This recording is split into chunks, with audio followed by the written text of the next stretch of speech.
Next, we have Mr. James Carney, physician assistants.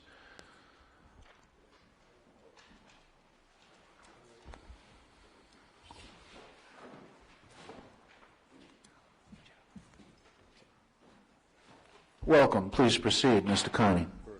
Thank you, Mr. Chairman, members of the committee. My name is Jim Carney. I'm representing the Rhode Island Academy of Physician Assistants. I'm also speaking today for the Rhode Island Medical Society on behalf of Steve DeToy, who could not be here for this hearing. Both of our organizations are opposed to this bill as it is currently drafted.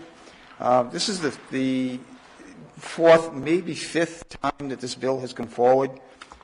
We have the same problems with it now that we had the first year that it came around.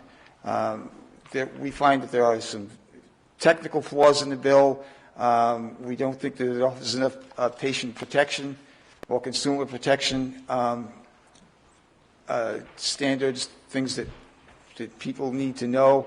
And we also have some serious questions about the scope of practice that this bill would allow.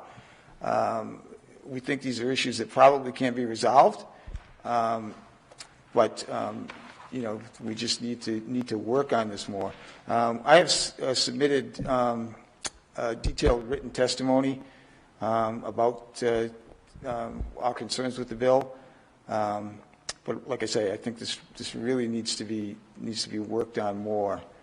I know there are states that do license naturopathic physicians, but if you look at the scopes of practices, there is a pretty broad range, and I think that a lot of the safeguards that are in, taking for example the Maryland statute, that has a lot of safeguards in it that I think should be in this type of an act that don't appear in the Rhode Island Act. Any questions? Are there any questions? Yes, Representative Walsh. Just because I'm not familiar with the Maryland Act, what such provisions would you be referring to? Things along the lines of disclosure. Things along that the naturopaths have to disclose that they are not allopathic or osteopathic physicians, that they do not subscribe or cannot prescribe the same types of treatments that an allopathic or naturopathic physician or allopathic or osteopathic physician can prescribe. There are limitations in the Maryland Act about if they order diagnostic testing, about steps that they have to go through to make sure that the results of the diagnostic testing are adequately interpreted. For example, in the Maryland Act, there is a requirement that all EKGs be read by a board-certified cardiologist. So things that along those lines that are really direct patient safety issues.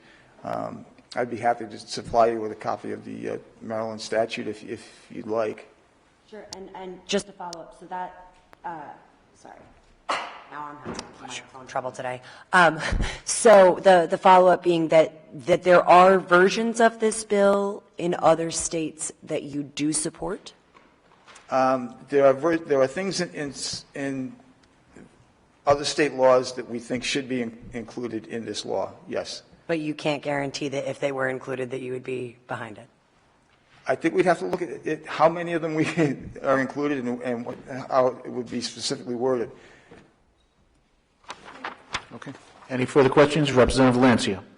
So the bill that was just passed in Massachusetts, which I guess Dr. Fiebelman had referenced as being pretty much a mirror or close, if I hope I'm not misinterpreting, close to what is being submitted here, did pass.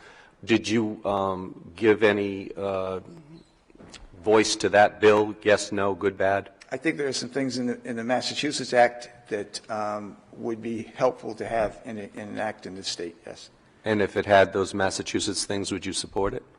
We'd have to see, again, we'd have to see exactly what ones we'd like that would be included in in the Rhode Island Act. And of the 22 states that currently have those naturopath bills, is there any one you could point to and say that one would be the perfect one that we would have in this state? From my perspective, Maryland Okay, is the closest. thank you. Very good. And are there any further questions? Thank you very much for your testimony, Mr. Carney. Appreciate it.